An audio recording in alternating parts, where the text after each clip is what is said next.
এমন টকঝাল রসালো আমের আচার দেখলে জিভের জল কি ধরে রাখা যায় বলো তো? তাছাড়া এই আচার বানানো যতটা সমস্যা বা ঝামেলার বলে আমরা মনে করি, আসলে কিন্তু তেমনটা নয়। একদম সহজ পদ্ধতিতে রোদে শুকোনোর ঝামেলা ছাড়াই কিভাবে তোমরা এই আচার বানিয়ে নিতে পারবে আর কি মশলার ব্যবহারে এর স্বাদও হবে দ্বিগুণ, সেটাই তোমাদের আজকের ভিডিওতে দেখাবো। আজকের রেসিপি কাঁচা আমের টকঝাল আচার। নমস্কার বন্ধুরা, আমি সঞ্জু।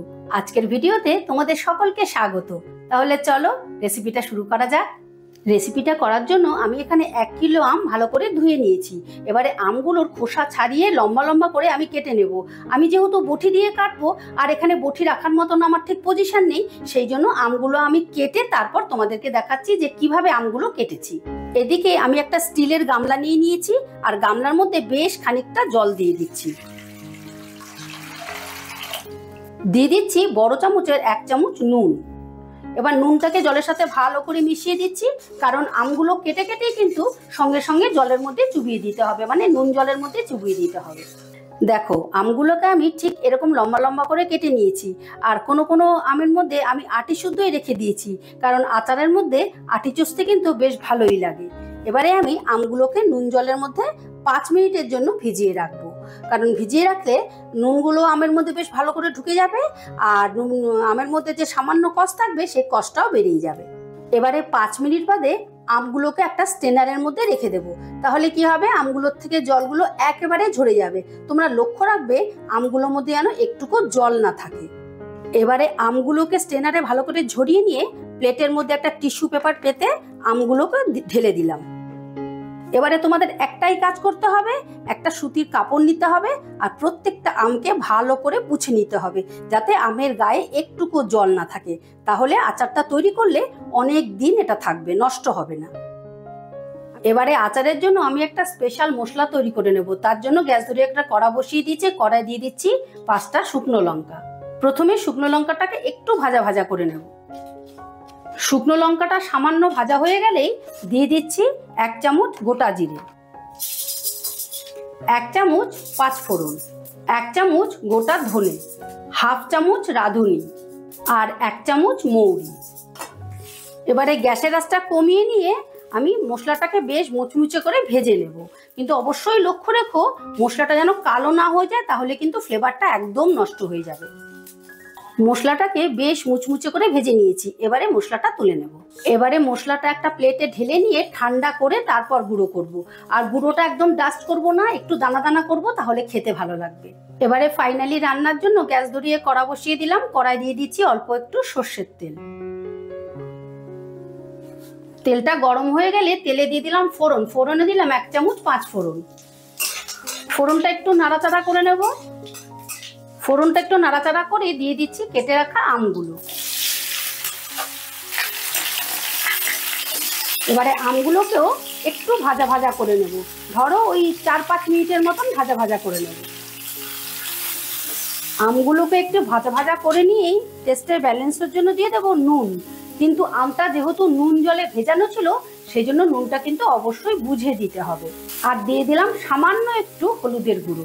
আর সুন্দর একটা কালার আনার জন্য দিয়ে দিলাম একটু কাশ্মীরি লঙ্কার গুঁড়ো। এবারে গ্যাসের আঁচটা লোতে রেখেই আমি এটাকে বেশ ভালো করে মিশিয়ে নেব। কিন্তু যখন আমটা ভেজেছিলাম তখন কিন্তু গ্যাসের আঁচটা বাড়ানোই ছিল। নুন হলুদটা ভালো করে মিশিয়ে নিয়ে দিয়ে দিচ্ছি চিনি। এখানে আমি 1 কিলো আমের জন্য 500 চিনি দিয়েছি। আর আমি যে আমটা নিয়েছি সেটা একটু টক কম বলে আমি 500 নিয়েছি। আর তোমাদের যদি আমগুলো একটু বেশি টক হয় সেক্ষেত্রে একটু চিনিটা বাড়িয়ে নেবে। এবার চিনিটা দিয়েও বেশ ভালো করে গ্যাসের আঁচটা কমিয়ে দিয়ে মানে রান্নাটা করে নেব। নাড়তে নাড়তে দেখবে চিনিটা একদম গলে যাবে। এখন কিন্তু গ্যাসের আঁচটা একদম লোতে রাখতে হবে। আর আমি যে প্রসেসে আচারটা করছি, এইভাবে তোমরা যদি আচার করো, তোমরা 20 থেকে 25 মিনিটের মধ্যে আচারটা কমপ্লিট করে ফেলতে পারবে। কারণ রোদে শুকোবার কোনো ঝামেলা নেই। সামান্য একটু সুতির কাপড় দিয়ে একটু পুছে নিলেই হবে। তাহলে আচারটা তোমরা বহু দিন সংরক্ষণ করে রাখতে পারবে। আমের সাথে চিনিটা বেশ ভালো করে মিশিয়ে নিয়ে এবার চিনিটা গলবার জন্য আর আমগুলো সেদ্ধ হবার জন্য আমি মোটামুটি 10 মিনিটের মতো ঢাকা দিয়ে দিলাম। কিন্তু গ্যাসের আঁচটা একেবারে লোতে রাখতে হবে। 10 মিনিট বাদে ঢাকাটা তুলে নিলাম। চিনিটা কত সুন্দরভাবে গলে গেছে, আর কালারটা দেখো কত ভালো এসছে, দারুণ লাগছে দেখতে। আর আমগুলো বেশ গলে গেছে, কিন্তু আরেকটু গলবে। এবার আবারও আমি প্রায় 5-7 মিনিটের মতো নাড়াচাড়া করে সমস্ত ঝোলটা আর কি শুকিয়ে নেব, মানে চিনির রসটাকে শুকিয়ে নেব ভালো করে। কিন্তু গ্যাসের আঁচটা অবশ্যই লোতে রাখবে, না হলে চিনিটা কিন্তু তলায় লেগে যেতে পারে। রসটা শুকিয়ে একদম পারফেক্ট হয়ে গেছে, এই দেখো একদম ঘন হয়ে গেছে। এর থেকে বেশি শুকোবো না, কারণ ঠান্ডা হলে এটা কিন্তু আরো ঘন হয়ে যাবে। এই সময় দিয়ে দিলাম থেতো করা 3টে এলাচ, আর দিয়ে দিচ্ছি বড় চামচের 1 চামচ ভিনিগার। এটা দিলে কি হবে, এটা প্রিজারভেটিভের কাজ করবে, মানে আচারটা নষ্ট হতে দেবে না।